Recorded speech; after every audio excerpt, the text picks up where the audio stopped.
Hello and welcome to Rough Cut Film Review. Before I start, I just wanted to say that Rough Cut Film Review can actually do with a jingle. So if you play the piano or you are in a thrash metal band and you want to write a song of something like 30 seconds long without getting paid to do so and then immediately give away your intellectual property to me, please get in touch on roughcutfilmreview@gmail.com. Criteria I'm after is pretty much it's got to be catchy with no swearing in it, and I think that's about it. So anyway, on with the review, which is a review of Terminator Salvation.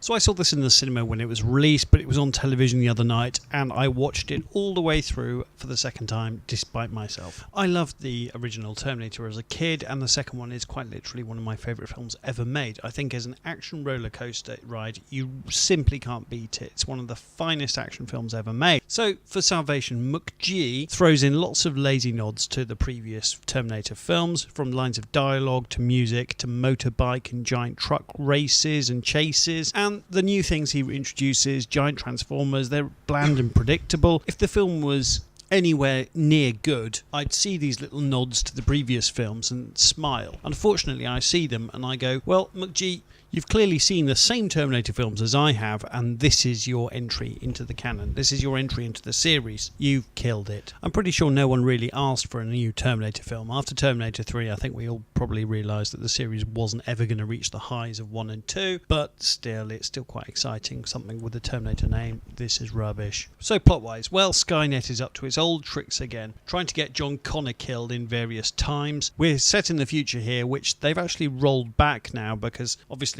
the apocalypse came and went as was supposed to be, so they've had to just grind that back a little bit. John Connor is a commander for the resistance, the human resistance in the future. He's trying to find Reese, the bloke he will then send back to save his mum and therefore himself, and therefore saving humanity in the process. So that will then move into Terminator 1. We also have a bloke on death row who's waiting his execution, but then he gives some of his organs to science to do something good. He wakes up in the future and sort of goes, oh, I don't really understand what's happening now. One of the problems the film gives itself is similar to that of the Star Wars prequel trilogy, in as much as there's so much canon and there's so much stuff to work with in there. It's very easy to get caught up with closing every little loophole, and that means they spend less time actually making the best film that they can make. A good deal of the computer animation here just looks tacky. Most irksome for me is just how cheap some of the Terminators look. A lot of it just looks hokey, and some of it actually looks televisual, really. The film is poorly shot. One of the key roles of the director has got to be getting good performances out of the actors and ideally getting the best out of them, and I'm afraid here McG simply doesn't do his job properly. It's very easy to make fun of a man who calls himself McG, but he appears on the strength of this to be completely witless, and he's paid millions to make witless nonsense. So quite frankly, who's laughing really? And it certainly isn't me. There was all that stuff about Christian Bale shouting at a lighting guy who was walking past as he's doing his scene. I don't actually mind that so much. I think people tend to forget that famous people aren't necessarily the nicest bunch of people you'll ever meet. But also, if you're a method actor and you're in the middle of stuff and there's someone clambering by, it would be irritating. So maybe not the nicest of people, I'm speculating, plus irritating environment. I'm sure it happens all the time making films, quite frankly. It's just the fact that it actually got recorded. In all honesty though, I find it very difficult to think it's the same Christian Bale who is so good in The Machinist or in The Prestige. It's a very strange performance. The way he shouts out his lines in an unnatural way is frankly odd. It's an awful script which really doesn't help matters. Large parts of the film seem cringeworthy. I mean, they're a mess really. Another point to make is that our hero John Connor, played by Christian Bale, is a self-obsessed narcissist that should be shot for sedition. Effectively, he doesn't follow orders. In fact, he endangers his own men recklessly at times.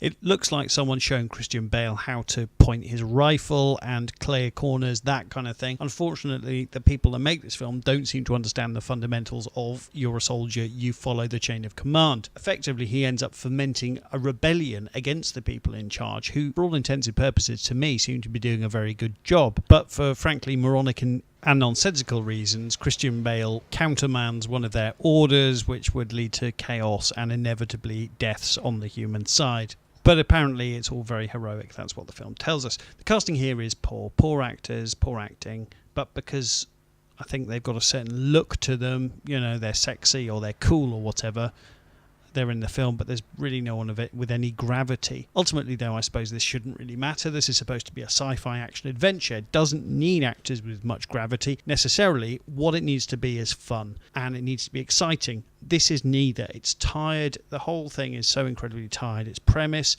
its approach, it lacks any reason to exist other than to make money. So from an artistic point of view, there's nothing here. We didn't need to see anything of this. It doesn't add anything to the Terminator canon. All I wanted fundamentally from this film was to be entertained, and I wasn't. I was terribly bored. I used to really like Helen Bonham Carter, but again, she's in one of those silly roles. She's a scientist, and then she's Skynet. Since she's married Tim Burton, I don't know, I don't go into the private lives of stuff, but her roles recently have been very predictable. Christian Bale's hero makes no sense, both in terms of his actions and the way he's actually played. It bears little resemblance to the character we've seen previously, and certainly none of an actual hero. At times he plays a tape recording of his mum. You know, she left him a tape recording giving him advice. Firstly, it's not Linda Hamilton's voice, the woman who so brilliantly played Sarah Connor in previous films, but much like much of this film, it's a sugar-coated, nonsensical fug of mixed messages and cliches, and it's incredibly tired. It's sentimental nonsense. I was very concerned when I heard that McG was directing this, but then I read an interview with Christian Bale defending McG, and this actually convinced me to pass with cash money and go and see this, and I still haven't forgiven Christian Bale for me losing those £8. Sam Worthington, honestly, I have no idea how he's become a Hollywood leading man, but I really, really wish he would stop doing so. He's so bland and forgettable.